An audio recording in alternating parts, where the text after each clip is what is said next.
Good morning, ladies and gentlemen. Welcome to our Saturday morning edition.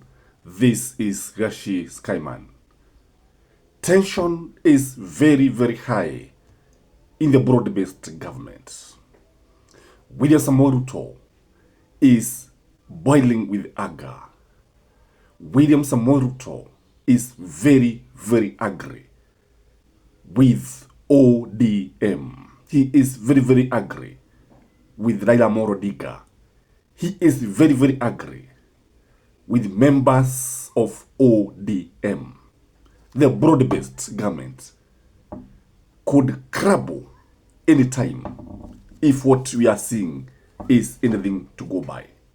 In this video, I want us to look at the main reason that is making the broad-based government drift and almost fall and almost crumble and almost withdrew the agreement that was actually agreed between the two parties. Ladies and gentlemen, number one, in my view, is because of ODM response to William Samoei Ruto's order to kill all those people who have been demonstrating, all those people who have been looting. William Samoei Ruto, if you remember, instructed the policemen to shoot the legs, but through his close allies, he actually told them that they should kill these people.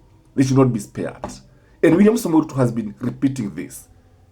Raila, on the other hand, actually was not happy with William Samoei Ruto's response.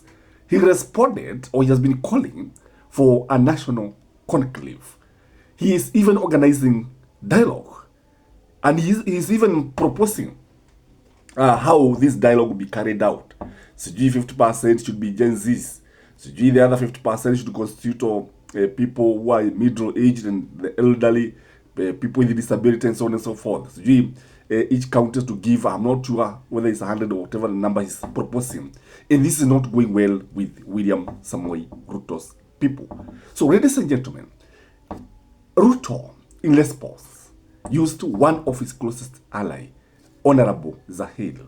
And if read Zahil's tweet, it is shocking in my view, because it is addressing Raila Amolo Odinga as a person. It is also addressing ODM, and ODM is Raila, and Raila is ODM. There is no line between the two.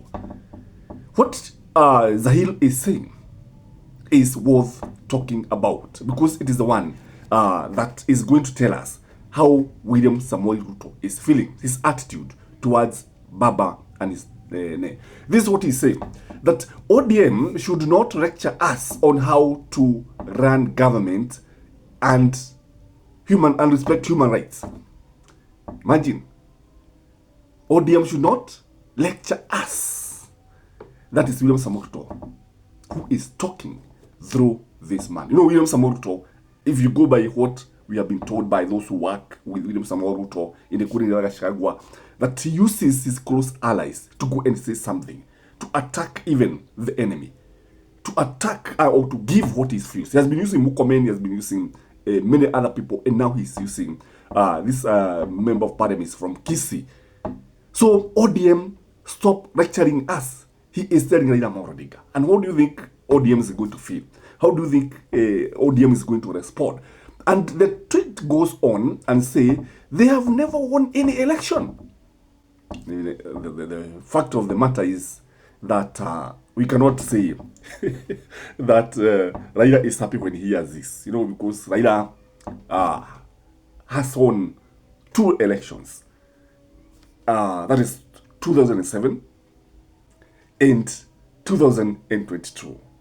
And even 2017, it was contested. But you know what happened. So, according to William Samoei Ruto, this is William Samoei Ruto now who is talking. And you know the tone of this post is actually the language of William Samoei Ruto. That they have never won any elections. How are they going to respond? It is very, very interesting. The post goes ahead and say, if they are uncomfortable, Muhammad Bio, they are being chased away.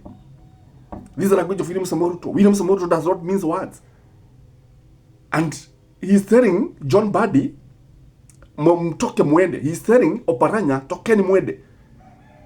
He is telling Opiyo Wandayi, the NGCS, tokeni. But do you think they can go? I doubt even if Raila tells them to go, they can go. And William Samoei Ruto has studied Raila Amolo Odinga, and he has actually noted that even if he chose, even if he is the broad-based government, his so-called expert cannot leave the government. So how are they going to respond? I'm very, very much interested even to see the way these CSs are going to respond. The post by Zahid continues, and this is what it says.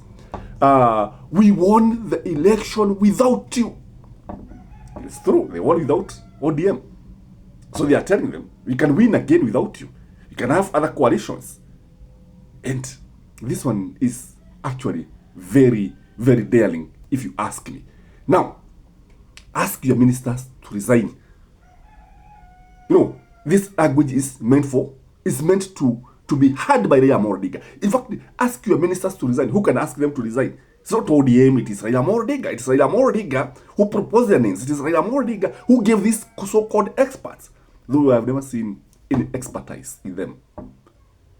Imagine, ask your ministers to resign. Then, otherwise, fugeni mdomo. Imagine, fugeni mdomo. How is Raila Amolo going to respond to this? Ladies and gentlemen, this one thing I have always opined in this channel, that Raila Amolo Odinga and William Samoei Ruto, if they were to be genuine, they are two leaders who cannot work together, because the way of doing this is very, very different. If you look at the way they are handling the extra judicial killings, because it's another area that is bringing issues. Raila does not believe in killing people because of talking.